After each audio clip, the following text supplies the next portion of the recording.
তাহলে বর্তমান বাজার অনুযায়ী যদি 30 থেকে 40 টাকা করেও বিক্রি করি, মেলা টাকা। আলহামদুলিল্লাহ, কলা বেচেই বড়লোক হয়ে গেছি আমি। যাক, শুকরিয়া মহান রাব্বুল আলামিনের, আলহামদুলিল্লাহ। আসসালামু আলাইকুম, সবাইকে স্বাগত জানাচ্ছি। আমি আপনাদের মিজি ভাই সায়েম।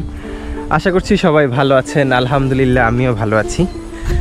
এই মুহূর্তে বাগান বাড়িতে চলে আসলাম একটা সবজি কলার কাঁদি সংগ্রহ করার জন্য। বেশ কিছুদিন পর বাগান বাড়িতে একটা সবজি কলার কাঁদি পরিপক্ক হলো, যেটা এখনই আমি সংগ্রহ করতে পারবো। যদি আপনাদের আমি একটু দেখাই, এই যে এইটাই হচ্ছে কলার কাঁদিটা সংগ্রহ করার জন্য একদম পারফেক্ট সময়। আর এই দিকেও একটা কলার কাঁদি আছে, কিন্তু ওইটা মাত্রই বের হয়েছে, তো এখন ওইটাকে সংগ্রহ করা যাবে না। দা হাতে চলে আসলাম, এখন এই কলার কাঁদিটা সংগ্রহ করে বাসায় নিয়ে যাব।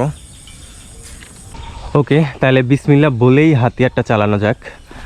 বিসমিল্লাহির রহমানির রহিম। আরে সাংঘাতিক!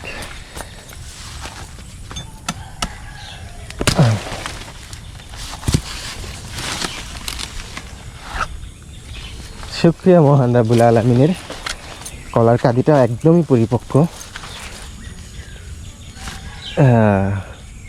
আচ্ছা, আমি একটু গুনে নেই যে একটা কলার কাঁদিতে কয় ফানা কলা পেলাম।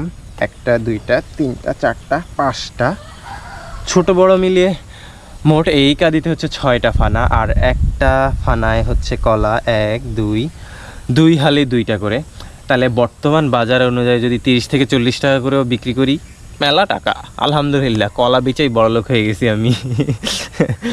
যাক, শুকরিয়া মহান রাব্বুল আলামিনের, আলহামদুলিল্লাহ। যা পেয়েছি তাতেই শুকরিয়া। আসলে তুলনামূলক কিন্তু এই কাঁদিটা সব থেকে ছোট একটা কলার কাঁদি। সবজি কলার কাঁদি কিন্তু অনেক বড় বড় হয়। যাই হোক।